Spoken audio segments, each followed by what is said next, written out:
Tom Brady to actually look like David Jacoby.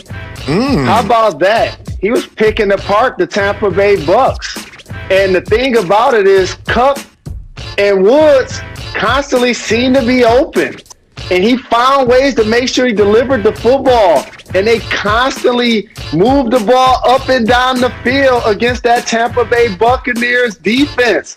That is something that we didn't necessarily anticipate early in the year when we were talking about how the Bucs were flying off the ball, they were making plays, they were putting pressure on the opposing quarterbacks.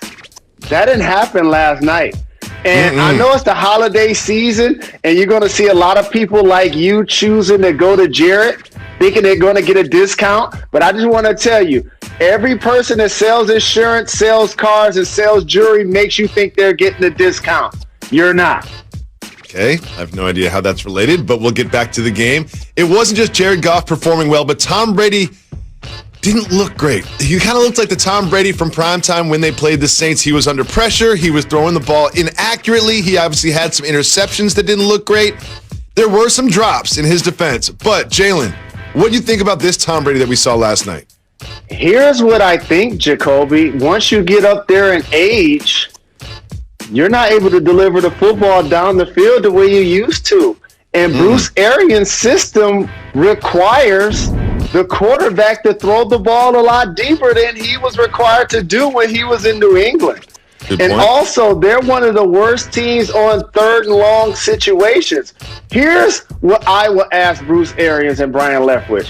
Can y'all turn around and hand the football off? You know, y'all still got Ronald Jones II. Still have him, right? They still got Leonard Fournette. That's what it's going to have to take, more balance. I know when you see the weapons, you like, we got to get it to Evans. We got to get it to Godwin. We got to get it to Antonio Brown. And there are times when they were open and he couldn't get them the ball, Jacoby. He couldn't get them the ball. So I want to make sure that I'm giving credit to the Rams and their D, but I can't ignore the fact that when Tom Brady's throwing the ball down the field over 20 yards, he's been the worst person as a starting quarterback in the NFL to do so. Interesting. Well, Jalen, do you remember the Sunday night game when Patrick Mahomes got the ball with under 2 minutes left and just took his team down the field? It felt inevitable. You knew it was going to happen. I had nothing but the confidence that he was going to do that.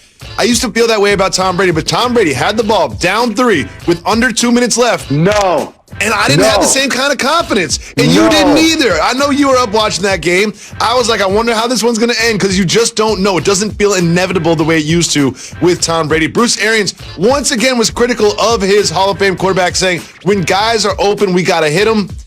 We can't misread coverage. Jalen, did he just say Tom Brady can't read coverage? Did he just do that again?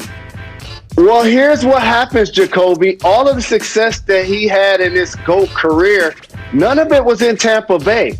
So when you get a chance to play with a new cast of characters, it becomes, what have you done for me lately? And trust me, we talked about that on this program. You see the kind of numbers that Keenan Allen is putting up with Justin Herbert as his quarterback? Well, that's what Godwin and Evans thought they were going to be doing. You know that, right?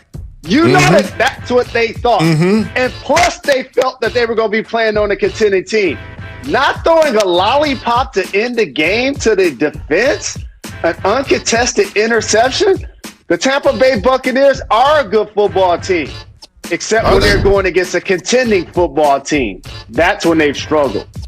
Well, we'll keep an eye on that story. There is another player playing with a new cast of characters, as you put it, and that is Montrezl Harrell, who has officially signed with the Lakers. When asked about whether or not the Clippers wanted him back, he said, apparently not if I'm on the other side, so it is what it is, really. Jalen, what do you think about him just coming out and saying that the Clippers didn't really want him back?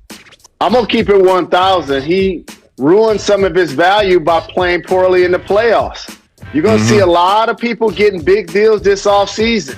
The reason why he didn't get a long-term deal is because he was the defensive liability that the Joker continued to take advantage of to the point where they had to take him out of the game. Of course, if the Clippers would have stepped up and signed him to a big deal, or Charlotte would have gave him a big deal, or any team in the league would have gave him a big deal, guess what? He would have signed with that team. He signed with the Lakers because they were offering a 2-year deal an opportunity to win a championship, and he hopes to replay his value as somebody that won Sixth Man of the Year. With the Lakers adding Trez, and they had Schroeder, and they had Matthews, Gasol, it really feels like they upgraded, they got better. And you remember last year before the season, we were talking about the Lakers and the Clippers being neck and neck. But when you look at what the Clippers did, it doesn't feel like they're keeping pace. Take a look at what they did, Jalen. Well, it's not just the Clippers, it's the rest of the league, Jacoby.